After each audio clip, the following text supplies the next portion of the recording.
Hey, I'm Kevin. Welcome to Concept One Shop Talk. We're going to install one of our pulley systems on a small block Ford today.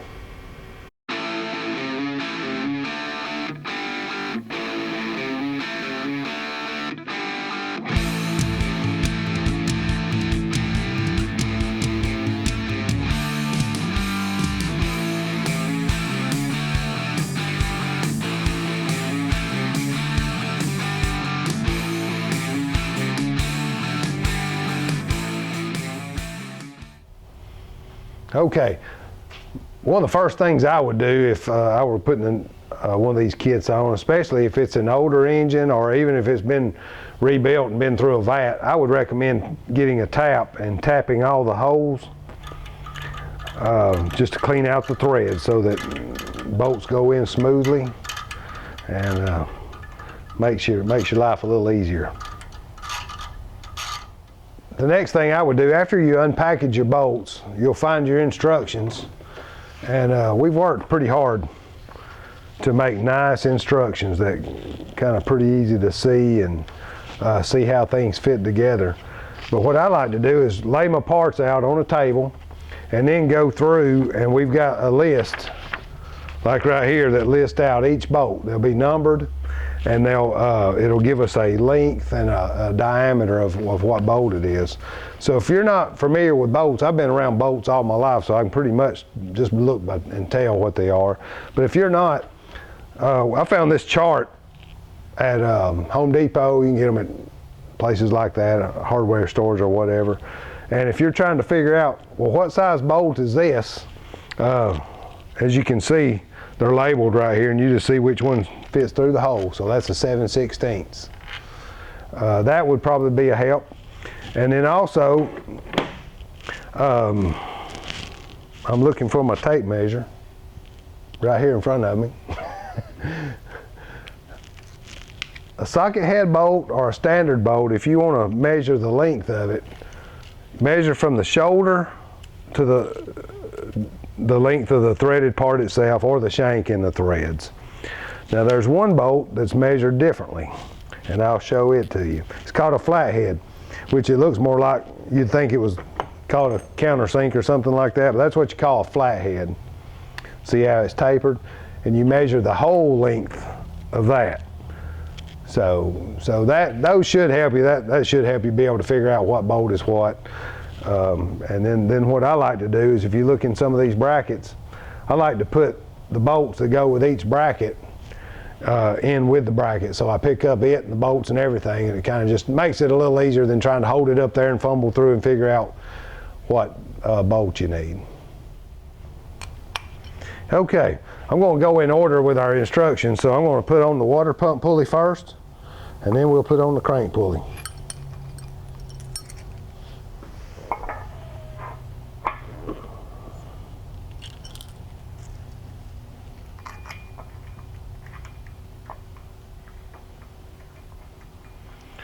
Yeah, if I can find the hole, I will.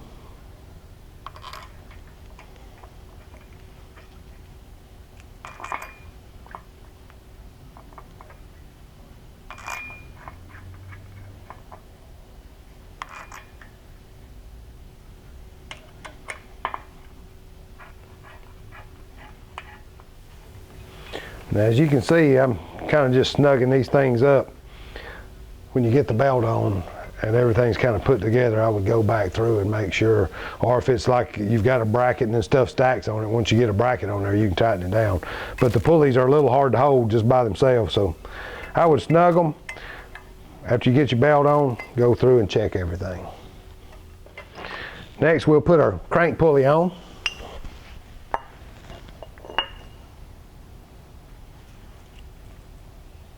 Try not to drop it in the floor and beat it up.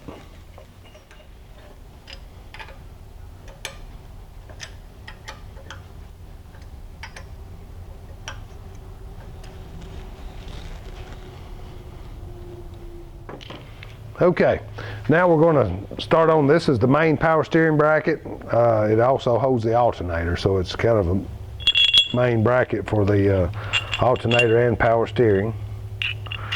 We'll attach it. Notice it has some spacers here. This is a short water pump, so spacers are a little shorter than what would be on the long water pump.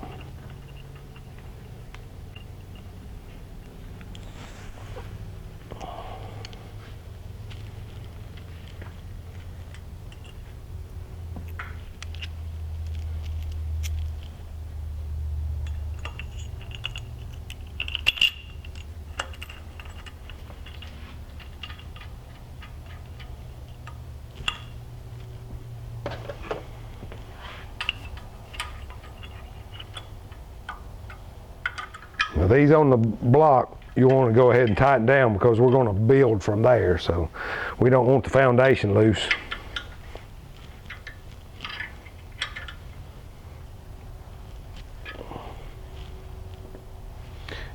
If you need to find torque specs, you can look up the, you can kind of Google these diameter of these bolts or torque specs, and they can give them to you. If not, we have them also. We can give them to you.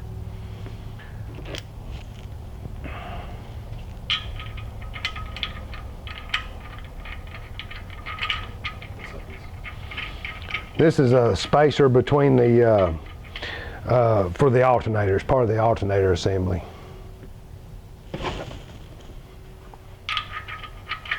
I guess you'd call it a spacer bracket. Okay, next will be our outer bracket where the alternator will mount. It has several bolts and a couple of spacers here. Put those together. Now, most of the time, people have, you know, different people want to do different things. On aluminum, on chrome, a lot of times it's a good idea to put anti-seize. What I would recommend doing is kind of putting them together. If they go together pretty easy, then you should be fine. Now, if they're a little bit tight or whatever, I would put some anti-seize on the threads of these bolts going into aluminum. Make things a little easier on you. Okay, to install the alternator fan and alternator pulley, obviously you take your nut off. You want to lay your alternator on the side because when that nut's off of there in that spacer, if you drop that thing, it can actually move some of the internal parts and knock that bearing back. And if it does, it's not going to charge. And so they don't like to have to do a warranty on someone that drops an alternator and then says it won't work. So you want to lay it on its side, install your fan. Don't forget, there's a spacer right here that needs to be there. If you don't, it's going to lock down on you. So make sure your spacer's there. Slide your fan on, your alternator pulley. Then you have your washer. Some of them have a flange on the nut, one or the other. And then your nut. Then I like to use an alternator, impact wrench. And just butt it up. Now don't try to hold that fan with your fingers. I would recommend holding the pulley because that fan will cut you. So hold your thing, tighten it down like that, and it's good to go. All right, now since we have our fan and pulley on, we'll go ahead and mount our alternator. Notice it's easier if you leave all this stuff a little bit loose. It'll go together a little easier.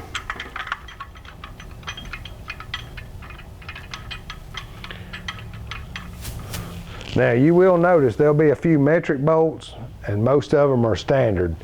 And we put standard in pretty much everything we have, but the alternators come with 8mm, so that's a metric thing. You run into a few things like that.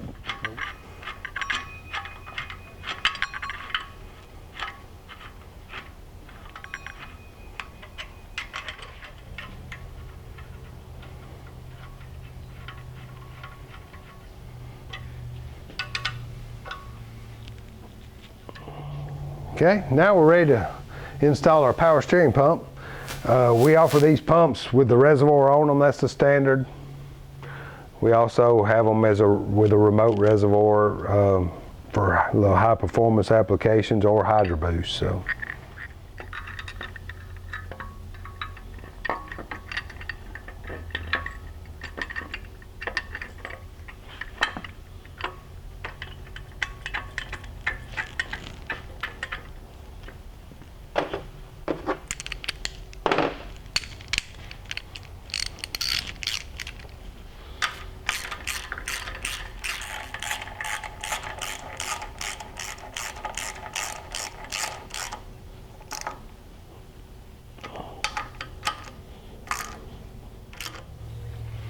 Okay, now I'm going to install the power steering pulley.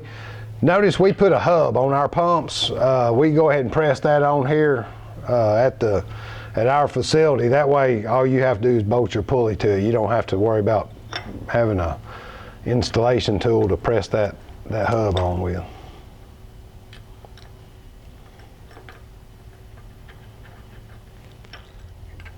Snug these, and I would recommend tightening those when the belt's on also.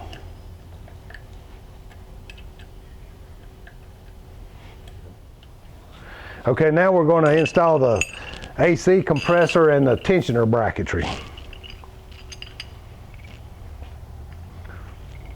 Except for you need the spacers that go with it. Most of these heads also, you'll notice, have one side will have a, or I think two of them have 3/8 bolts, another one has 7/16, so pay attention to that. Again, I'm going to kind of just start this and leave it loose because we've got another bracket that goes in the bottom. This bolt gets a washer on it because that thing has to give because there's some heads that the whole location's slightly different in. So make sure your washer's on that one. Then we're going to install what we call the anchor bracket.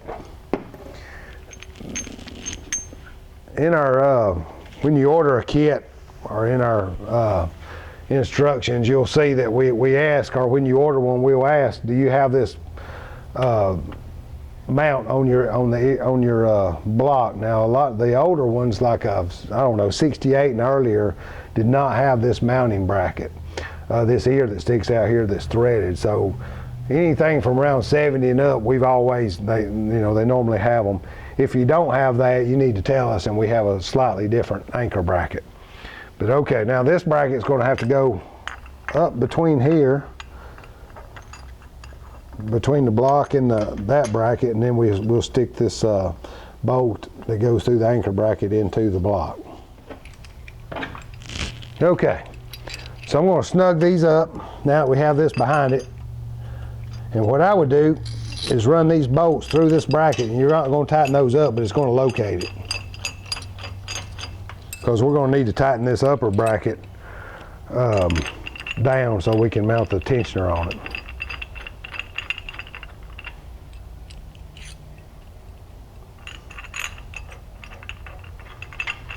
So, okay, so that will have that in the correct position.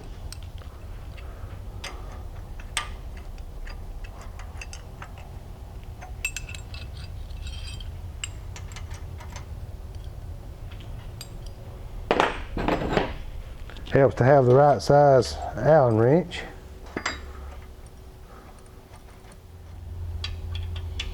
Then go down, go ahead and tighten up the anchor bracket.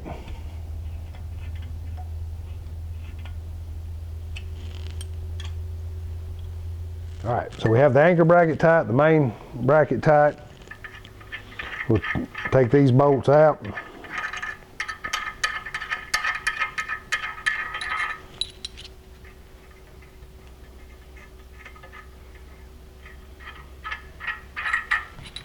Then we'll install our tensioner and tensioner housing. Actually, we'll just do the tensioner housing and the front bracket. Okay, now here's the tensioner housing with the front main compressor bracket.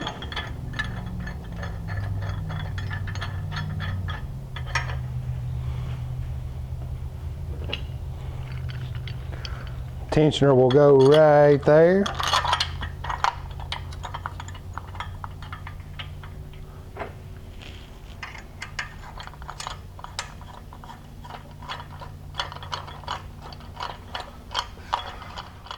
Okay, now we're ready to install the compressor. Okay, before we install the compressor, notice it comes with a block-off plate. What that does, keep oil in it, keep trash out of the compressor. So I'm going to remove that, and we're going to install the hard lines where you connect your AC hoses. So just remove this plate. That's going to be a throwaway. You won't need to keep this plate.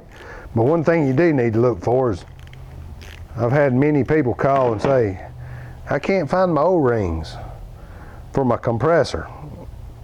Well, let me show you where they're supposed to be and what happens a lot of times.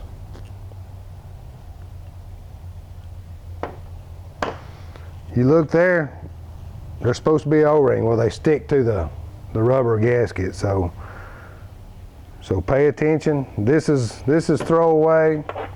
The cap is throwaway. Make sure you keep your O-ring. It goes right back in place right there. We'll move the wire out of the way. These ports really only go one way. Make sure they're good and clean.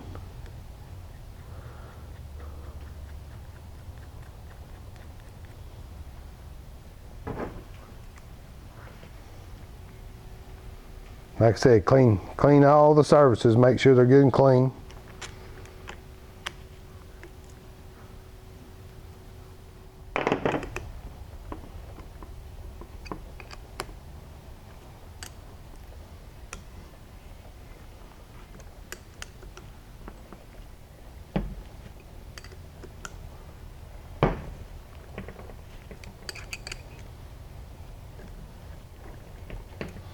Okay, now we're ready to install the compressor. Now these tubes should be fine, but every now and then I'll have someone call and they're hitting a little bit.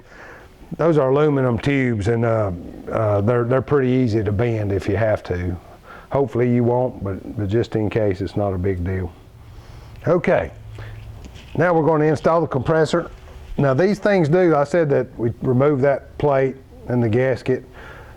Keeps oil in. These things are charged with oil, so they should have, you should not have to add oil to these compressors or when you're charging the system.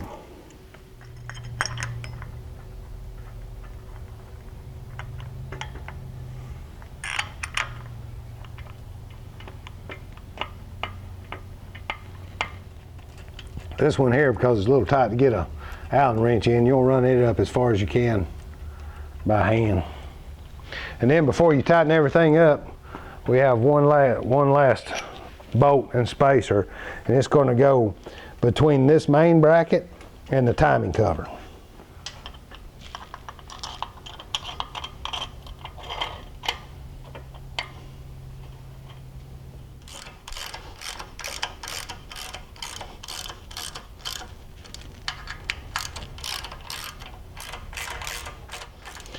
Go ahead on this, all the bracketry, the things that you can get tight, go ahead and get it good and tight. Don't forget it.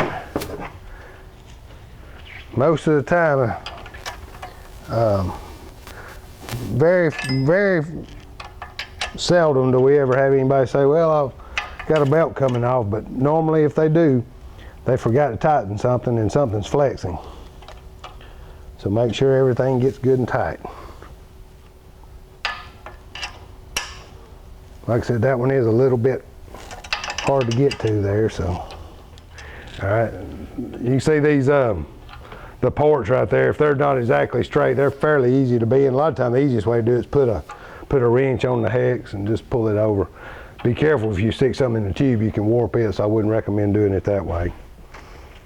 All right, now we're ready to put on the compressor nose cover and pretty this thing up a little bit.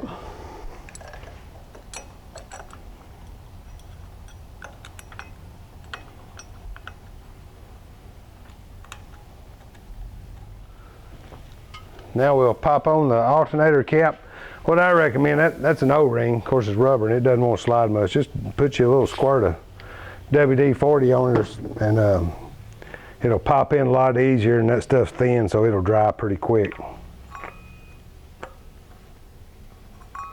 And make sure you don't pinch the O-ring like I almost did. There we go. Now we're ready to install the belt. I want you to pay close attention to the way it routes. We have a diagram on the instructions that shows the way the belt should go. So we need to pay close attention to that, otherwise the size could vary.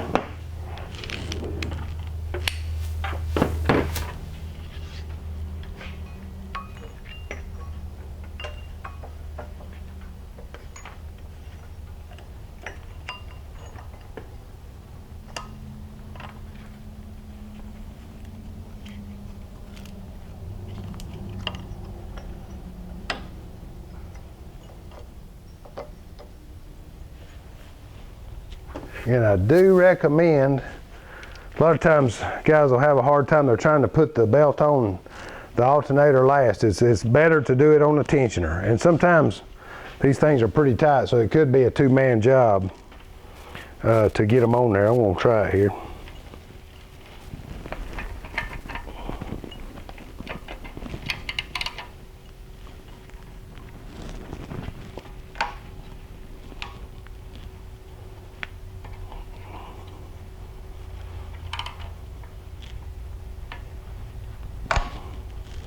There we go. And then the spring tensioner will put the correct tension on it. You can kind of bounce it around a little bit. Make sure everything's in line. Make sure we're not, you know, the belt's not hanging over the side of it or something like that. And now we got the belt on, it's time to double check our, make sure everything's tight. All right, once you double check everything, there we are. Installed and ready to go. Now you just put your fluid in, your hoses on, and you're ready.